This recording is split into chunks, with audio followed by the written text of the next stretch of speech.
Hello there, I'm Funky Monkey. Welcome to History of Turrican.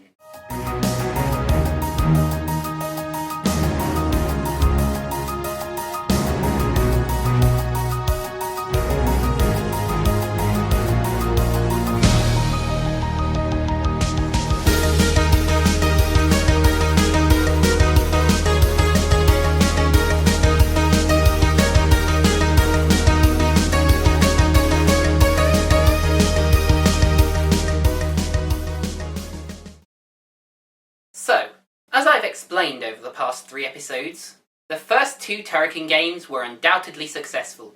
Successful enough to warrant a third game. The nascent Turrican 3 was originally developed for the Sega Mega Drive.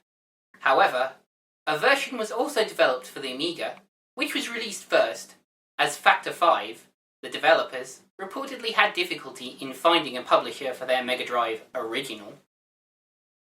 Turrican 3 was released in 1993 on the Amiga and in 1994 on the Mega Drive. However, Manfred Trenz was not involved in either version. Instead, the team was led by one Thomas Engel, one of 3 gentlemen to still own the name and assets of the remnants of Factor 5 to this day. But let's not concern ourselves with that, as we move on to the backstory. This time, our eternal hero, Ren Maguire, is the leader of the USS Freedom Forces. An unnamed planet sends a distress call to the Freedom Forces, heralding the return of series villain, the Machine. Thus, our hero jumps into action, dons his Turrican suit, and sets out to make war. Now, I won't be going through the game world by world this time, as it was only released on 2 formats and it's hardly worth it. The most notable changes, though, were the addition of a grappling hook, akin to Bionic Commando. My personal favourites, the power lines, were replaced with screen-clearing smart bombs, and you only get 3 uses of a redesigned gyroscope mode. And now, without further ado, ladies and gentlemen, and all variations thereupon, I give you Turrican 3, Payment Day.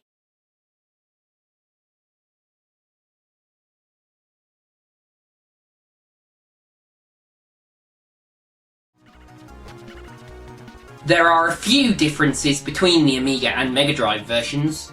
Most notably, the Amiga's sound chip, Paula, gives a high-quality sample-based approach to the music and sound effects of this version.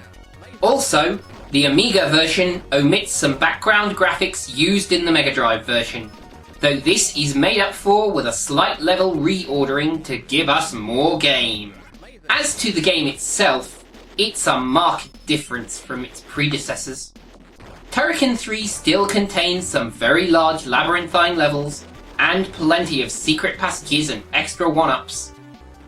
But there are also a few linear levels, including the entirety of World 3. Factor 5's experiment in diversification isn't entirely successful, in my opinion, but it's far from a bad game.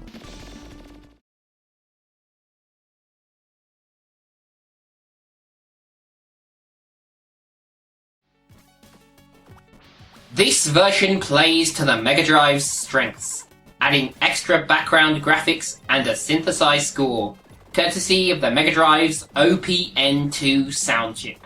Even lacking, as it does, the feel of Turrican, it's still a good, solid run-and-gun action platformer, with a fantastic score by the ever-impressive Mr. Chris Hulsbeck, and a slew of goodies, baddies, and new environments. And though it is my least favourite of all the original trilogy, it's definitely more than worthy of your time.